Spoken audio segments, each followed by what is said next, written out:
Okay, I would like to start this special meeting of the St. Charles County Council, and I think we will begin with the roll call, please.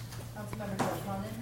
Councilmember Joe Breisel. Here. Councilmember Dave Hannon. Here. Councilmember Terry Hollander. Here. Councilmember Mike Elam. Here. Councilmember Mike Klinghammer. Here. Councilmember John White. Okay, first on the agenda, we will have public comments. Anyone here to speak on any topic? Okay, seeing none, we will move to the consent agenda. Okay, obviously, is there any items to be removed? There's only one item, so any questions on the consent agenda, the family arena bid? Motion approved. Yes. Maybe we ought to just explain it for the benefit of, because this is the reason we had to call the special meeting.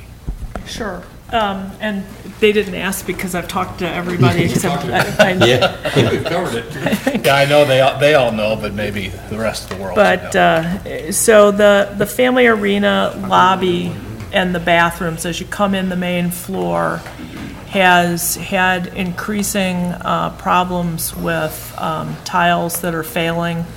And it also looks very, very bad, which of course, if we weren't renting the facility, wouldn't be a concern, but it is becoming an issue when we go for rental. So there's also a problem that when the original floor was laid, it had no vapor barrier placed under it, so we're getting moisture problems, which is increasing the problems. Nor did the floor, was it taken underneath the thresholds to the exterior of the building. And now that some of the tiles are failing along there, you know, the projected is that it's just going to keep getting worse and worse. Because of the volume and the equipment that moves through there, it's not the type of situation where we want broken tiles. So we began looking at what is the best type of floor to put in there. Focused in on a floor that's a type where it's a resin that's a continuous pour. Mike's probably better at explaining all of that and is here if you want him to go through the qualities of the floor, but focused in on that, put a bid on the street. When the bids came back in, we found out something that we hadn't realized, which is that because of the curing process on a continuous floor, you need 10 continuous days where nobody's passing through that lobby. And so we started looking at the arena calendar, and the only 10-day period we have is from tomorrow through the 3rd of October or next June. So we really didn't want to go through trying to hold the price nor through the winter with the floor looking the way it did. So we asked you all if you could have a special meeting. And as you know, while we were at it, we realized that we have these 4 opportunities for grant year funds that end September 30th. And as many of you are familiar with, a lot of money that the state gets for grant funds actually come down through the federal government. So they're on a federal fiscal year, even though they're passed to us by the state.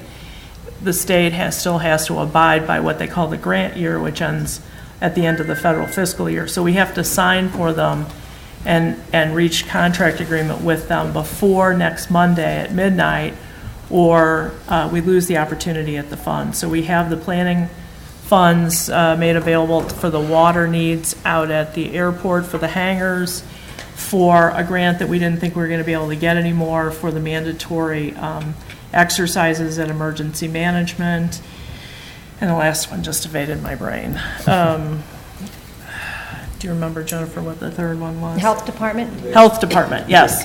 There's a small $1,500 WIC grant for the Health Department, and they have $1,310, I think it is, in equipment they really like to buy this year that they don't feel that they have the funding for at this time. So we added that one as well. That's good. Okay, any other questions? Okay. All those in favor of accepting the consent agenda say aye. Aye. Opposed? Okay. Okay. Next, we will have bills for final passage, which would be bill number 4005. Bill number 4005, an ordinance amending the budget of St. Charles County, Missouri, as approved by ordinance 12-096 to reflect receipt of a U.S. Department of Justice grant award number 2013 DJ-BX-0171 in the amount of $12,517 to assist the cybercrime unit in the Sheriff's Department. Okay. Mr. Chairman, I'd like to make a motion to amend Bill number 4005 and replace it with the substitute Bill 4005. Okay. Second.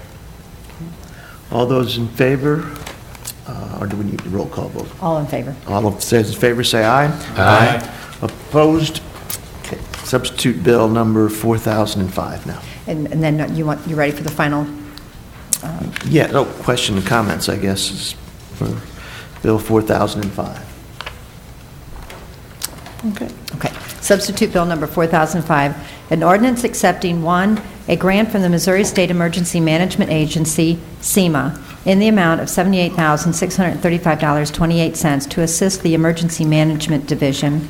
Two, a grant amendment from the Missouri Department of Health and Senior Services, MODHSS, in the amount of $1,500 to assist the WIC program.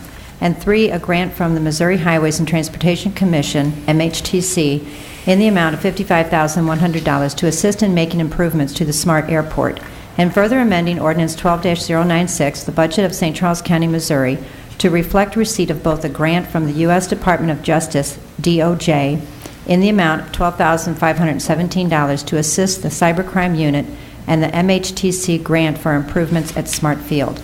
Councilmember Brazel? Yes. Councilmember Hammond? Yes. Councilmember Hollander? Yes. Councilmember Elam? Yes. Councilmember Klinghammer? Yes. Councilmember White? Yes. Okay. Bill number 4005 passes, and we also have one bill for introduction, bill number 4008. Bill number 4008, requested by Steve Ellman, sponsored by Steve Ellman and Joe Brazel, an ordinance authorizing the county executive to execute a cooperative agreement for mutual road maintenance with Warren County, Missouri, for the following roads in St. Charles and Warren counties: Augusta Bottom Road, Borgman Road, Geraldine Lane, and Schultz Road. Okay, questions and comments? I got comments. Yes. First of all, I'd like to thank Steve for taking the leadership role and putting forth this ordinance. I appreciate that, Steve.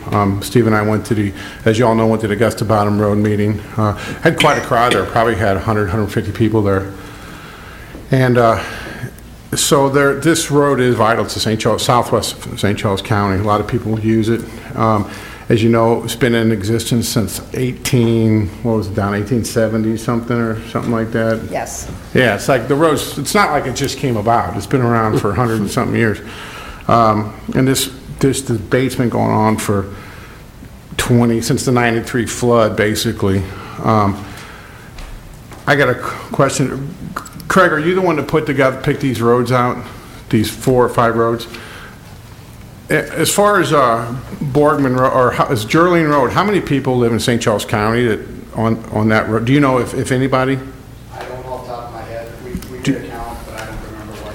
Oh, Mr. Chairman, I have that information. okay, Steve, I'd like to know that, yeah. Yeah, I'll just provide this to you later, but just as an example, Schultz Road, 4,680 feet of it is in St. Charles County, about half that amount in Warren County.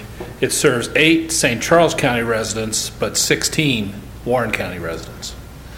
Jorling Lane, again, there's 2,066 feet in St. Charles County, about 3 times that much in Warren County, but it serves 0 St. Charles County residents, and it serves 47 in Warren County.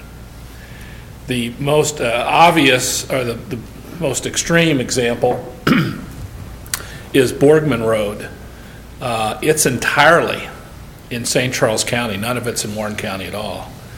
It's entirely 3,535 feet that we maintain. Based on that maintenance, the road serves 8 St. Charles County residents and 466 Warren County residents. And then, of course, on the other hand, we have Augusta Bottom Road, and you're all familiar with the numbers on that in terms of the maintenance and how long it is, but we Craig believes there's 3 Warren County residents that take advantage of it, and we have 27 now. Based on that meeting the other night, Joe, I would say there's a lot more than 27 people that use it. But those are the numbers, and I thank you for the compliment, but I'm kind of late to this party. You've been working on this project since you got elected, I think. And it's time we just get this resolved and get it fixed and start working with Warren County on all these roads. All right, and I appreciate that, Stephen. Just so the council knows, the argument, and Steve, this is why I believe that he brought this forward, is the Warren County commissioners say over and over again that it doesn't benefit Warren County. So the point is that there are a lot of roads in St. Charles County that benefit Warren County that doesn't necessarily benefit St. Charles County, which is, as it says at the meeting, we mentioned being a good neighbor, and I noticed that's in this ordinance, and that's what this is about, is being a good neighbor. So we're hoping Warren County recognizes that, and that they acknowledge this agreement and take it seriously. And that's what this is for. And like I said, I appreciate Steve for taking a stance on this issue too. It's important to Southwest St. Charles County. Other questions? Okay. All right. Questions or comments? Okay, seeing none, I believe the meeting is adjourned. Announcements, Melissa. Oh, If you have announcements. any. All right, thank you. So, John, this